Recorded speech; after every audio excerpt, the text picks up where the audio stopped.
Je pense que c'est mon tour. Alors moi, je vous ai préparé un extrait d'Oscar Wilde, Une femme sans importance. Mesdames et messieurs, je vous en prie, ouvrez vos oreilles. En cette période de confinement, il est inutile de nous massacrer les uns les autres. Il faut simplement se rappeler quelques petits principes. On y va. Le mari idéal, cela n'existe pas. L'homme idéal. Oh, l'homme idéal devrait nous parler comme si nous étions des déesses et nous traiter comme si nous étions des enfants. Il devrait refuser toutes nos demandes sérieuses et satisfaire la moindre de nos lubies. Il devrait nous encourager à avoir des caprices et nous interdire d'avoir des missions. Il devrait toujours en dire plus que ce qu'il veut dire et toujours faire comprendre plus qu'il n'en dit. Il ne devrait jamais dénigrer les autres jolies femmes. Cela montrerait qu'il n'a pas de goût ou le rendrait suspect d'en avoir trop. Non. Il devrait être gentil avec toutes, mais dire d'une manière ou d'une autre qu'elle ne l'attire pas. Si nous lui posions une question à un sujet quelconque, il devrait nous donner une réponse à propos de nous-mêmes.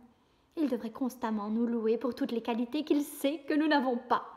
Il devrait être sans pitié, absolument sans pitié, pour nous reprocher les vertus que nous n'avons jamais espéré posséder.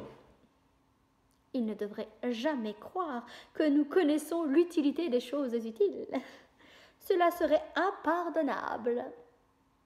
Mais il devrait nous combler de tout ce que nous ne voulons pas. Il devrait sans cesse nous reprendre en public, mais nous traiter avec un absolu respect quand nous sommes seuls.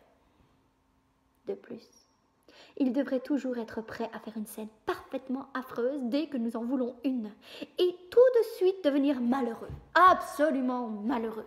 Après moins de 20 minutes, nous accabler de reproches, au bout d'une demi-heure, être positivement violent, et nous quitter pour toujours à 8h moins le quart, quand nous devons nous habiller pour dîner. Et quand après cela, c'est vraiment la dernière fois que nous le voyons de notre vie, et qu'il a refusé de reprendre les petits présents qu'il nous a donnés, et promis de ne plus jamais communiquer avec nous, ni de nous écrire aucune lettre stupide, il doit se sentir absolument le cœur brisé, et nous envoyer des télégrammes toute la journée, et nous envoyer des petits billets toutes les demi-heures par voiture privée, et dîner parfaitement seul à son club, pour que tout le monde sache combien il est malheureux. Après avoir passé une longue semaine abominable à se rendre partout avec un homme marié, simplement pour montrer à quel point on est absolument seul,